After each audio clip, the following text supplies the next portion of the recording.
This week, central bankers have spoken and gold is hurting. What are the charts telling us? Joining us now is Gary Wagner for Kitco's latest edition of Chart This. Gary, thanks so much for joining us. My pleasure. My pleasure is always to be here. So we heard Draghi and Yellen speak this week, and gold obviously hurting here. Do you think that the central bankers were the biggest weight on gold?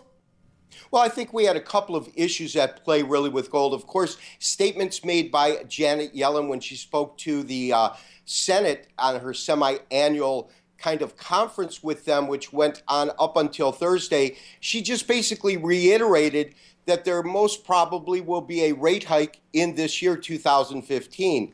I think that much of that was really baked into the equation. So I don't think that that had a tremendous move, but it certainly kept any kind of upside potential really from moving gold to the upside. The real issue has been a return in strength of the dollar. Right. And when you have the dollar continuing to gain strength, as we've talked about before, it's really like a salmon swimming upstream. Even if you've got buying in the market, it's very difficult to compensate or overcome that strong dollar. And we're going to take a closer look at the dollar in a second. So we saw the last chart showed that gold's still below that 50-day and 200-day moving average. If you look at the monthly chart now, what key levels are you eyeing for gold here? Well, we have a critical support level. Of course, this week we saw gold break back below, 1155, and 1141 was tested. That's a key number. That's the lowest low that we've had in 2015. Below that was a point at around 1131. That was hit towards the last quarter of 2014. My sense is if that does not hold, we could see some real downside pressure in gold, possibly taking it as low as 1080, 1090, if in fact we break that critical point. Gary, what are we seeing on the silver front? Is it the same story? Well, what we're looking at is we pointed out that there was a real change in the way gold and silver move, where they tended to move very much in tandem. We noticed they kind of split apart a few weeks ago. What I have noticed this week is a return to silver acting in a more traditional stance vis-a-vis gold. And what I mean by that is silver tends to be, if you've got the precious metals moving higher on a given day, you get silver outperforming gold in terms of a percentage gain.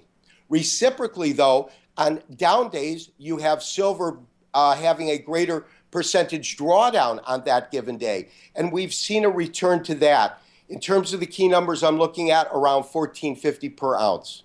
All right, Gary, you mentioned the U.S. dollar before. We're seeing investors turn to the U.S. dollar over gold. How long can this rally be sustained here? Well, the way that I look at it is you have to look at basic financial liquidity theory, which basically states that money's going to go where the returns are the best. The idea of having gold as a safe haven asset is really kind of changing or molding over these last couple of years.